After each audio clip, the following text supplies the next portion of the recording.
बांकीपुर विधानसभा उपचुनाव में प्रशांत किशोर की जीत ने विश्लेषकों को एक बड़ा मुद्दा दे दिया है। इसे लोग अलग अलग नजरिए से देखने की कोशिश करेंगे, लेकिन बिल्कुल तटस्थ नजरिए से हम आपको बताते हैं कि बांकीपुर विधानसभा उपचुनाव को किस तरह से देखना चाहिए। सबसे पहली बात, उपचुनाव राज्य स्तर के रुझान नहीं दिखाते। उपचुनाव मुख्य रूप से विधायक यानी एमएलए चुनने के लिए एक स्थानीय चुनाव होता है, ना कि राज्य सरकार चुनने के लिए। इसलिए इसके नतीजे को अपने आप राज्य स्तर के राजनीतिक रुझान के तौर पर नहीं देखा जाना चाहिए। 2018 में उत्तर प्रदेश में गोरखपुर और फूलपुर लोकसभा उपचुनाव में बीजेपी को सपा से हार का सामना करना पड़ा था, जबकि इन दोनों सीटों पर पहले से मौजूद नेता श्री योगी आदित्यनाथ और श्री केशव प्रसाद मौर्य उत्तर प्रदेश सरकार में मुख्यमंत्री और उप मुख्यमंत्री थे। लेकिन इसके बाद बीजेपी ने राज्य में 2019 के आम चुनाव और 2022 के विधानसभा चुनाव में जीत हासिल की।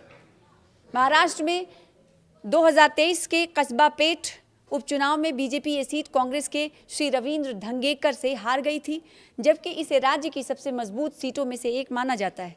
इसके बाद 2024 के महाराष्ट्र विधानसभा चुनाव में बीजेपी ने न सिर्फ कस्बा पेठ सीट वापस हासिल की, बल्कि बीजेपी के नेतृत्व वाले एनडीए ने 232 सीटें जीतकर राज्य में जबरदस्त जीत दर्ज की और बीजेपी सबसे बड़ी पार्टी बनकर उभरी। इससे ये साबित होता है कि ये जरूरी नहीं कि उपचुनाव के नतीजे आगे होने वाले चुनाव के नतीजों को भी दर्शाते हों।